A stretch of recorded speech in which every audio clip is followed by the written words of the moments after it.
Suite au réglage de caméra que l'on a effectué, j'ai lancé un rendu basse qualité pour voir ce que cela donnait.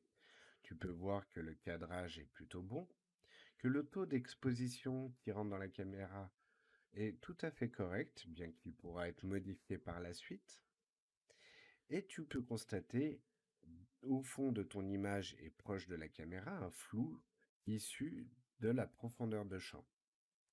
Si tu trouves le flou trop intense, tu peux re-rentrer dans les réglages de ta caméra au niveau du f-number pour augmenter la valeur. Mais attention, si par exemple tu passais le f-number à 4 pour limiter le flou, il faudrait que tu joues sur le shutter speed pour contrebalancer le manque de lumière.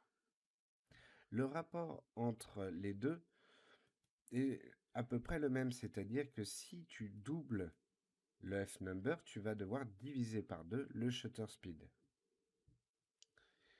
Maintenant, tu vas mettre en place, ou plutôt tu vas observer le motion blur. Pour cela, tu peux désactiver le depth of field, activer le motion blur et animer un objet dans ta scène. Ici, moi, j'ai animé le décagone ici qui traverse la table. Lorsque tu as activé le motion blur et que tu as un mouvement dans ta scène, si tu n'as pas de mouvement, le motion blur ne sert à rien, hein. C'est un flou de mouvement. Et bien, tu vas descendre dans les réglages de ta caméra sur le rolling shutter. Ici, mon objet va de droite à gauche, et dans l'idéal, autant utiliser un mode de motion blur équivalent, c'est-à-dire que dans le mode, je vais lui demander de droite à gauche.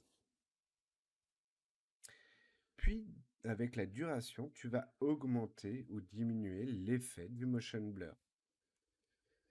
Alors, je l'ai déjà fait, et j'ai créé 2 rendus que je vais te montrer pour voir la différence.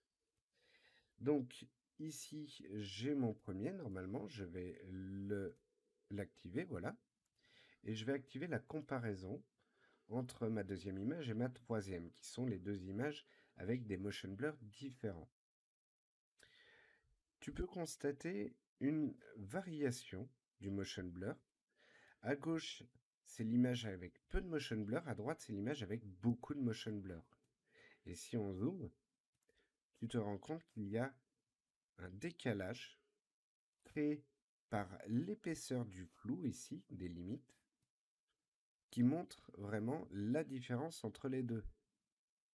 Donc on constate que la limite est beaucoup plus poussée ici, que ça va être donc plus flou dans le mouvement. Quant aux valeurs, sur le premier rendu, j'étais avec une duration de 200 et sur la deuxième, une duration de 20 000.